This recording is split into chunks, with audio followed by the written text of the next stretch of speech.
Hey, welcome to BreitWerks. What are you looking at? 2013 Volkswagen Passat.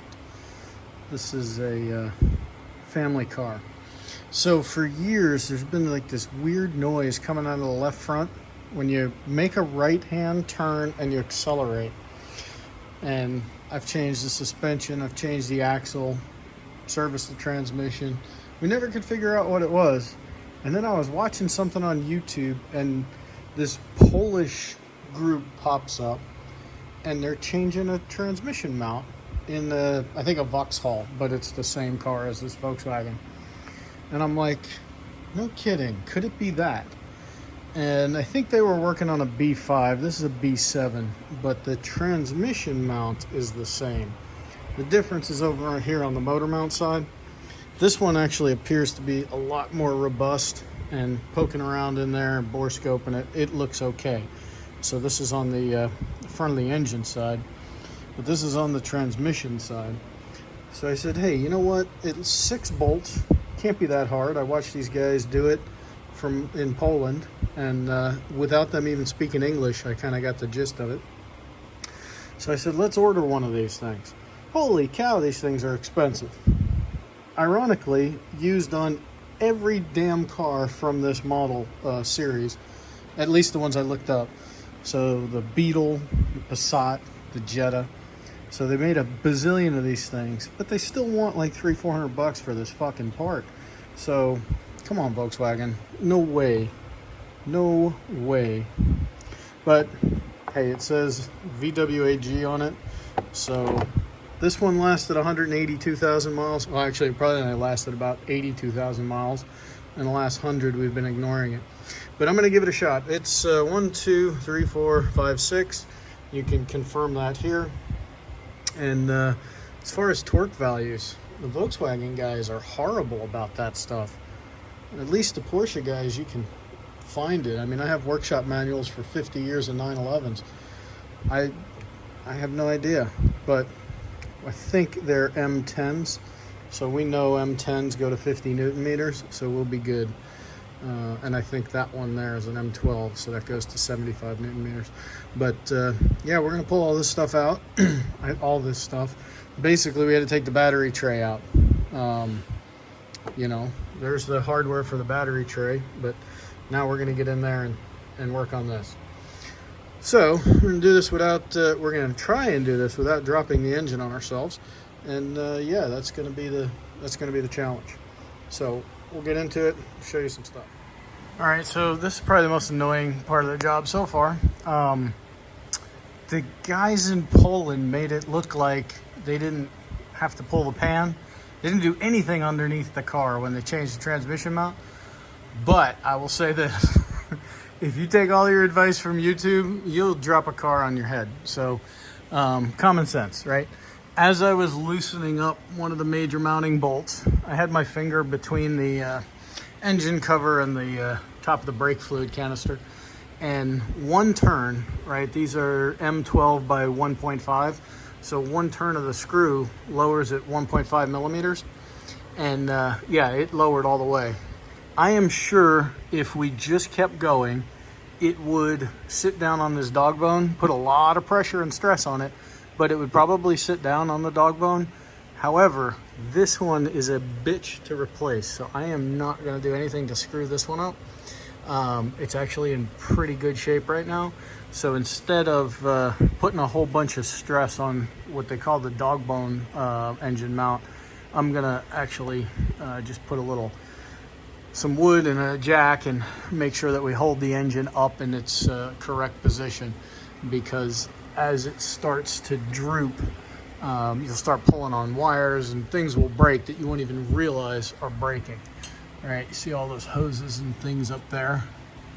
So we put it up on the lift to get the stupid bottom pan off. Maybe they didn't have a bottom pan. I mean, it did look like a taxi. But yeah, we're gonna get on with it. Just a little bit of advice there. All right, we've got the transmission supported from the bottom. So what we're gonna do now is we're just gonna see if these bolts will stay and not get pulled down. Okay, good. I got room between the head of the bolt and kind of over here was where I was checking my clearance. So we are good to now remove these. These are 16s and 18s. I was thinking classic German car. It's going to be 17s and 19s. But the newer stuff, I think everybody's tools wore out. So they started using 16s and 18s in more modern times. But I've got those main bolts loose, finger loose. So now we're going to go, there's actually under this wiring harness, so there's 4 bolts that hold this to the to the chassis. So I'm just going to pull those out, at least 2 of them. Not sure if I want a longer extension or what, but I want to make sure these are not torque to yield bolts. That would be a pretty stupid idea if somebody used torque to yield bolts for something like this, but it does not look like it. None of the threads are rolled. So what we'll do is actually reapply some blue Loctite and reuse those bolts.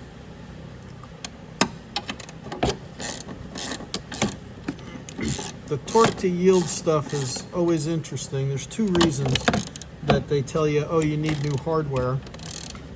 One is usually because it comes pre-coated with Loctite, and the reality is you can put your own Loctite back on a bolt. But the other one is if it's a torque to yield bolt, and I mean, I don't know, maybe they can make an extra $5 each time they change a part out.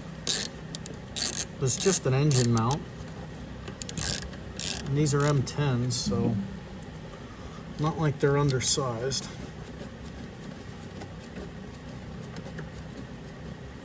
And really what I'm feeling for, the reason I'm doing this by hand as opposed to a drill gun or something, I want to make sure I don't feel anything shift. Because if something shifts, then we've got to go through a process of aligning everything back up. This is really just supposed to lift off. This side, for some reason, these are a little tight.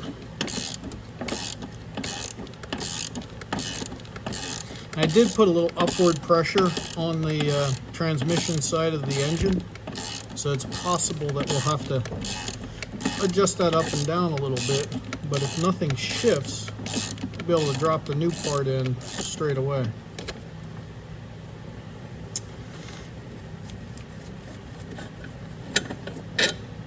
Okay, same thing. Threads all look good.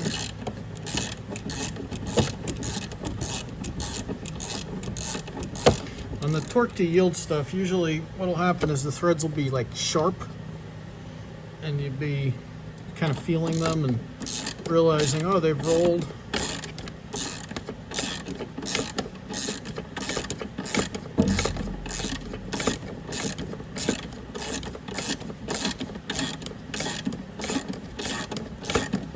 Long bolts.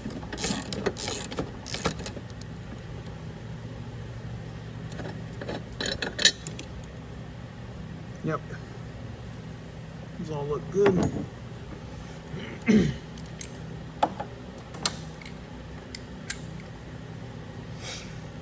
got our new part standing by.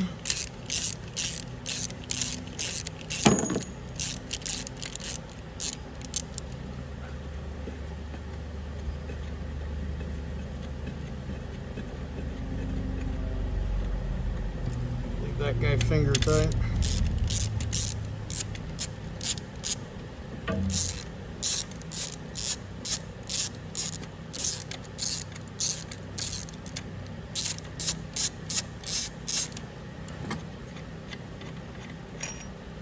I mean, that's a pretty healthy bolt, right? That's like an M12. So you got 2 M12 bolts holding this thing in. Wow, I can see that training out just moving. Oopsies. Just moving around. Oh wow, that's just straight busted. Let's see. Oh, geez, Louise. I have a feeling that this was the cause of our thing. Wow.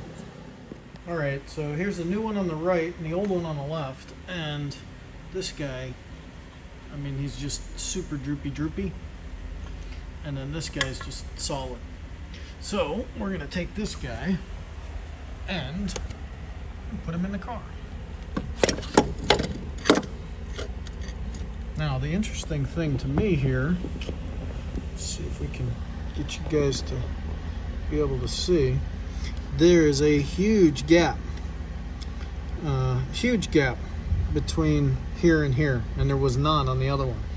So what we're gonna do is, before we jack up the car, or I'm sorry, before we jack up the transmission, we're gonna see, we've got some fresh Loctite on there. All right, some more fresh Loctite.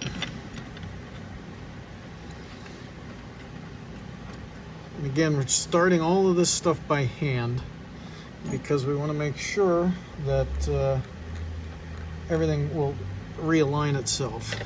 And we don't want to cross thread anything. It's redneck Loctite, yes, but it seems like these transmission mounts are expected to be replaced. So if we're going to do that again in the future, we'll make sure that we're good. Okay, looks like we got 3 in. So let's see if the 4th one will go in. Yes. Okay, so we're going to run those down just a little bit.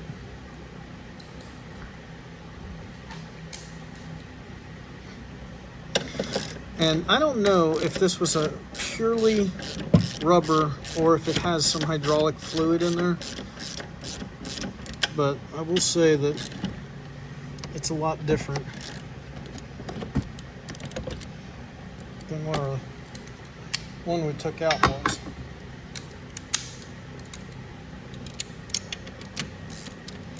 So this is going to pull that transmission up off the jack.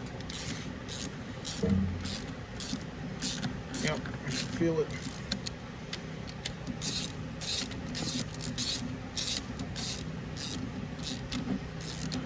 I don't know if you guys can see it, if the engine's actually coming to us, or the transmission to be more accurate.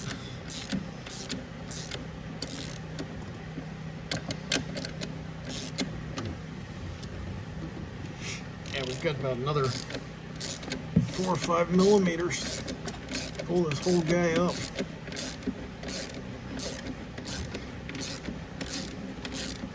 The weird part was the transmission did not droop when I pulled the other bracket off. So where I had blocked underneath it was pretty solid.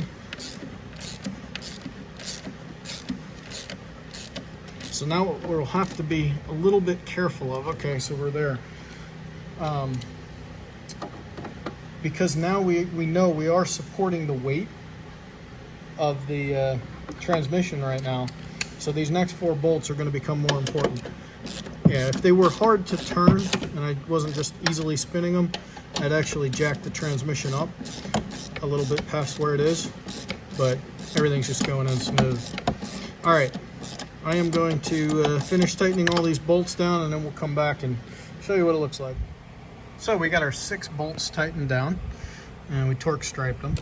Now, I don't know if you need to do an alignment after doing this. What I will tell you though is you can see where we went in, right? There's some different markings. So did this whole thing move? Probably. This car is scheduled to go for an alignment tomorrow anyway. That's why I was trying to get this out of the way. But it's not really connected to the suspension, but it is the entire drivetrain. So I did feel the engine come up pretty good. So I bet that we're going to be able to pull this jack out without spinning the handle. Oh yeah, I mean that wasn't even holding anything up anymore.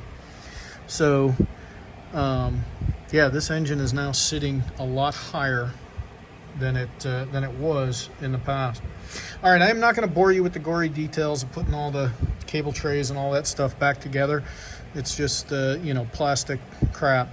But what we will do, we'll finish this up with a driving video, and I'll give you my impression, because when I drove this little guy here this morning, it was thunking, but it didn't feel like a transmission or engine mount thunk. It felt like the shocks were loose or something. That's also why I'm taking it for alignment again. But I think, based on how bad that thing was, this was it.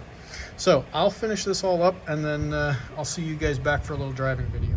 So we're coming up on the spot up here, a little right-hand turn. People remind me it's a Passat, not a Porsche, but right here was where we got a horrible grind.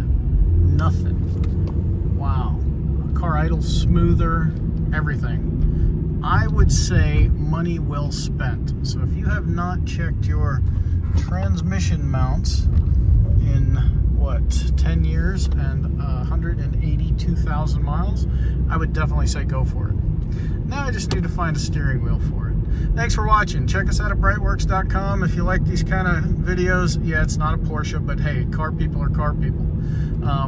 Ride got smoother, and the steering wheel's not pulling to the right anymore, all because of a transmission mount. I find that hard to believe, but definitely money well spent, time well spent. And hit that subscribe button if you like these kind of videos. Check us out at BreitWerks.com.